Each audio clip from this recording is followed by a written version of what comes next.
What's up, Disruptive Doctors? Pada vlog kali ini saya agak-agak down ya, agak-agak mellow banget. Dan seperti yang bisa teman-teman sejawat sekalian tebak ya, ini gara-gara urusan pajak. Ini bulan Maret 2025 dan saya yakin sejawat-sejawat sekalian juga banyak yang udah pusing mengenai pajak ya gara-gara ada peraturan yang baru.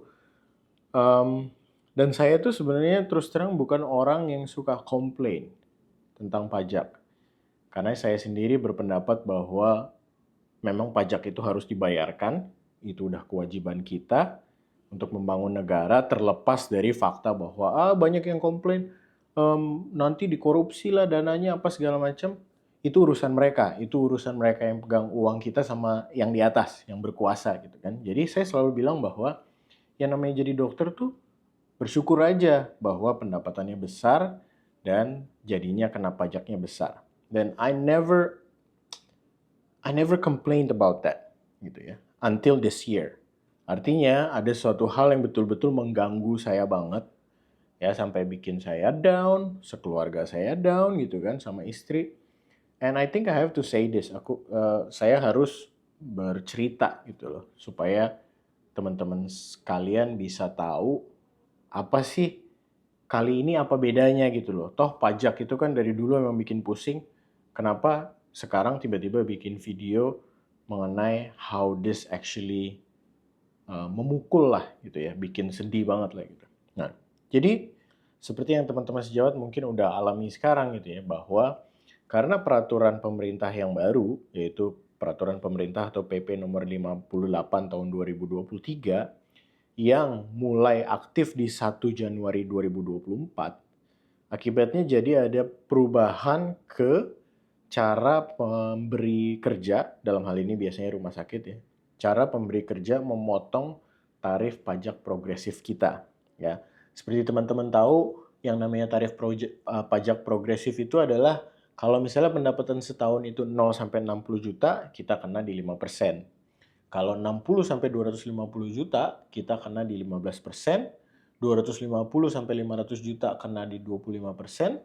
500 juta sampai 5M itu kena di 30%. Dan lebih dari 5M per tahun, pendapatannya kena di 35%. Oke, everybody knows this. Saya cuma nggak hafal aja angkanya, jadi saya sambil nyontek di sini. Nah, tapi kita tahu bahwa dulu-dulu yang dilakukan adalah misalnya pemberi kerja memberikan kepada saya gaji sekian juta, diakumulasi, jadi ditumpuk, dihitung. Kalau misalnya bulan Februari saya udah lewat 60 juta, berarti saya udah di 15%. Kalau misalnya bulan Mei saya udah lewat dari 250 juta, saya kena potong pajaknya di 25%. Nah, itu yang terjadi di tahun pajak 2023. Nah, sejak PP nomor 58 tahun 2023 tadi, sejak Januari, si pemberi kerja itu memotongnya berdasarkan TER atau tarif efektif rata-rata. Dan ini saya menemukan conflicting information. Ada yang bilang jadi pemberi kerjanya flat motongnya di 5%, atau saya diskusi dengan konsultan pajak saya, dibilang bahwa enggak flat di 5%, cuma tiap bulan jadi direset lagi. Misalnya bulan itu saya dapat 61 juta, berarti dipotongnya 5%. Tapi bulan berikutnya ngulang lagi dari nol. Jadi misalnya saya dapat 61 juta lagi, itu saya juga dipotongnya 5%. Pun misalnya di bulan Mei, harusnya akumulasi saya udah lebih dari 250 juta, kalau saya dapat 61 juta lagi, tetap dikuranginnya hanya 5% atau dipotongnya hanya 5% oleh si pemberi kerja. Di mana harusnya kalau kumulatif, saya mungkin udah mencapai di 25 atau 30%. Nah, akibatnya apa? Akibatnya adalah pada saat akhir tahun pajak 2024 sudah berakhir, dihitunglah di Januari, Februari, Maret kan kita lapor SPT. Nah, mereka masih menghitungnya tarif progresif tadi.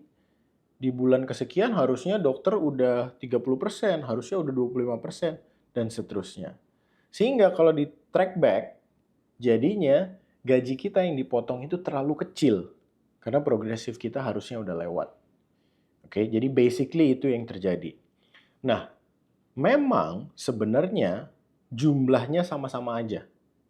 Jadi kalau misalnya kita mau hitung yang akumulasi progresif, terus dengan TER ini, dengan potong flat aja, jumlahnya yang dibayarkan sebenarnya sama aja. Karena saya cek juga ya, di tahun 2023 misalnya, saya dipotong oleh pemberi kerja atau rumah sakit saya berapa, saya bandingin nih sama yang tahun 2024, itu cuma setengahnya.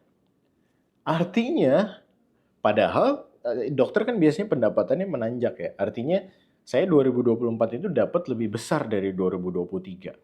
Jadi, income yang saya dapat selama setahun itu lebih besar, tapi potongan yang dipotong dari pemberi pajak itu kecil sekali, cuma 50% dari tahun sebelumnya.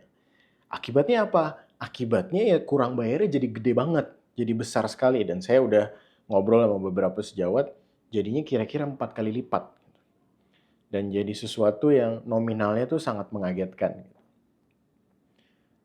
Nah,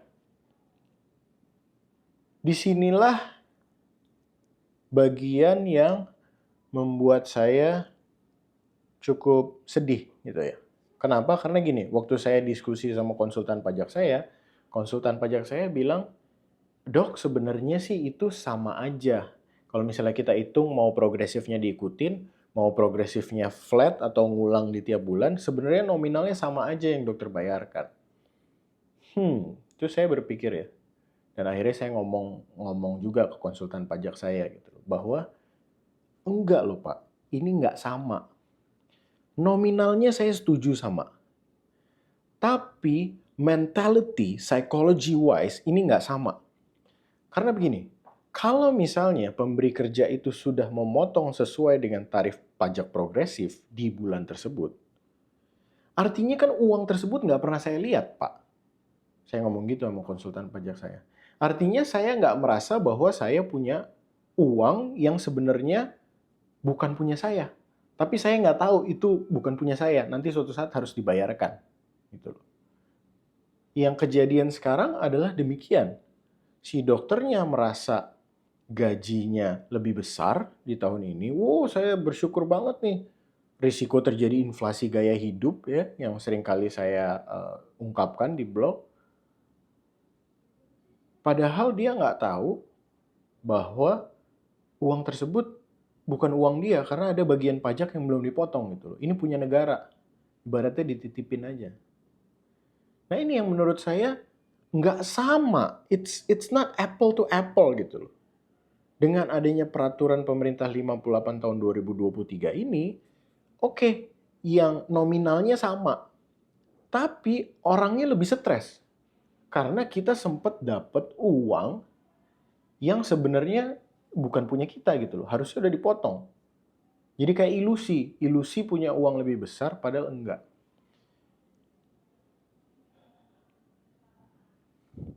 Dan itu yang menurut saya sangat menyedihkan gitu. Sangat sadis bisa dibilang. Karena saya nggak bisa membayangkan misalnya saya punya pekerja ya. Misalnya saya punya perusahaan dan saya punya pegawai. Terus saya bilang sama dia, nih gaji lu lebih tinggi ya bulan ini ya, enak ya gitu. Tapi di belakang dia kemudian saya mikir, nggak tahu aja dia. Padahal sebenarnya ada punya negara yang belum saya potong. Nanti dia akan pusing di bulan Februari, Maret tahun depannya. Nah kalau misalnya kita analogikan kayak gitu, apa nggak sadis gitu loh sebenarnya? Ya. Artinya saya juga nggak sepenuhnya menyalahkan pemberi kerja. Karena mereka hanya mengikuti peraturan pemerintah, gitu kan. Nah tapi ada dua hal di sini yang mau saya sorot. Yang pertama, kalau misalnya memang nominalnya sama aja, untuk apa diberlakukan? Oke, saya pelajari. Nah, maksudnya nominalnya nggak nambah pajak yang harus kita bayarkan. Jadi untuk apa diberlakukan dong? Oke, saya pelajari. Ternyata untuk memudahkan supaya pemberi kerjanya motongnya gampang dan mungkin di pemerintahnya yang ngurusin pajak juga mendatanya lebih gampang. Oke, mungkin masih bisa diterima. Yang kedua adalah supaya katanya meningkatkan kepatuhan. Supaya orang-orang nggak pada lari lah dari kewajiban membayar pajak. Dan ini ya di sini yang kemudian jadi bikin this thing a little bit personal for me gitu loh. Karena saya adalah orang yang sangat taat. Saya patuh pajak, saya nggak pernah lari dari pajak. Dulu saya juga pernah ditegur sama kantor pajak karena nggak bayar PPh 25, saya langsung lunasin di bulan berikutnya gitu loh. Kayak saya lupa kena penalti berapa, kecil lah gitu, tapi saya tetap bayar. Tapi intinya begini loh, dengan aturan yang konon mempermudah supaya orang pemerintahnya gampang dan pemberi kerjanya gampang gitu ya. Mbok ya kasih tahu dong kita-kitanya gitu. Kasih tahu dong ke dokter-dokternya gitu loh bahwa ada peraturan baru nih. Siap-siap ya. Nanti tahun depan mungkin kurang bayarnya akan lebih besar. Walaupun kita mencicil PPh 25 dari tahun sebelumnya. Nah, informasi ini yang saya merasa saya nggak dapatkan dan banyak sejawat lain juga mendapatkan. Mungkin ada kali dok, itu di WA mungkin nggak dibaca aja atau mungkin ada kali pertemuan offline yang kemudian itu dikasih tahu, tapi kemudian dokter nggak datang. Ya oke, mungkin di situ ada sebagian salah saya lah. Cuma di sini yang saya benar-benar nggak habis pikir ya. Karena tadi, kalau misalnya saya menempatkan posisi saya di pemberi kerja, dan saya tahu ada peraturan pemerintah yang bisa bikin pekerja saya pusing nantinya, gue kasih lu lebih banyak nih karena yang dipotong pajaknya lebih kecil. Tapi lu mesti siap-siap ya, nanti kurang banyaknya lu nanti akan lebih tinggi. Tolong siapin uangnya dari sekarang. I would do that, ngerti? I would do that. Paham nggak teman-teman sejawat sekalian? Nah yang saya nggak habis pikir adalah kenapa informasi itu nggak pernah sampai ke kebanyakan dokter. Mungkin disampaikan tapi dengan bentuk yang bertele-tele dengan bahasa ekonomi, bahasa pajak yang kita nggak ngerti. Yang sebenarnya bisa disimplifikasi dengan satu kalimat gitu loh. Dok, peraturan pemerintah 58 tahun 2023 ini menyebabkan potongan dokter kecil. Nanti kurang bayarnya banyak. Dokter nabung lebih ya. Kalau dibahasakan kayak gitu kan kita gampang gitu loh. Kita juga tahu bahwa berarti gaji saya bukan gaji saya sepenuhnya nih. Saya harus sisihkan lebih banyak lagi. Gitu. Karena kalau misalnya saya bandingkan nih misalnya saya memutuskan untuk cicil bayar PPh 25 tiap bulan. Angka yang ditetapkan tahun lalu itu cuma 1/4-nya dari yang seharusnya saya bayarkan untuk kurang bayar pajak sekarang gitu loh. Jadi harusnya ada yang memperingati saya untuk nabungnya 4 kali lipat dari PPh 25 tahun lalu. Jadi itu yang bikin saya sedih karena ternyata di dunia perekonomian, perpajakan, pemerintah, policy maker ya, pembuat kebijakan, itu nggak ada yang peduli sama dokter. Nobody cares. Nobody cares about each other gitu. Ya susah lah dok, pemberi kerja kan pekerjanya banyak. Masa satu-satu harus dikasih tahu? Yes, I would do that. I would do that. Kalau misalnya saya adalah pemberi kerja. Karena kalau misalnya nggak mau repot, maunya gampang aja, jangan pakai atau jangan punya pekerja banyak-banyak, gitu kan. Konsekuensinya jadi pemberi kerja, begitu ada peraturan baru, ya kasih tahu semuanya. Kasih tahu semuanya untuk suruh siap-siap. Ya. Dan pemerintah juga nih, begitu bikin aturan begitu ya, semuanya itu hanya untuk mempermudah dan untuk meningkatkan pemasukan gitu kan, kepatuhan pajak. Tapi sama sekali nggak memikirkan the psychology behind it, orang akan terdampak bagaimana, gimana kagetnya orang tiba-tiba ternyata uang yang dia miliki selama setahun ke belakang ternyata ada bagian punya pemerintah yang mungkin udah terlanjur dipakai. Ini terus terang saya nggak kebayang ya. Oke, saya shock. Tapi saya masih bersyukur karena saya ada uangnya. Saya sisihkan cukup banyak sehingga cukup untuk bayar. Walaupun sampai harus merogoh dana darurat jadinya ya. Karena saya kan savingsnya agresif. Jadi yang saya masukkan di reksadana itu saya nggak sentuh-sentuh lagi. Saya nggak mau cairkan itu sampai dana pensiun. Jadi saya akan pakai cash in hand yang ada. Nah itu saya ada cashnya, saya harus bayar. Nah gimana jadinya kalau misalnya ada dokter yang udah terlanjur ambil KPR misalnya, karena merasa gajinya naik, udah ambil cicilan mobil misalnya. Saya terus terang nggak kebayang sih, teman-teman sejawat sekalian. I mean it sucks to be me, it would suck even more being them gitu loh.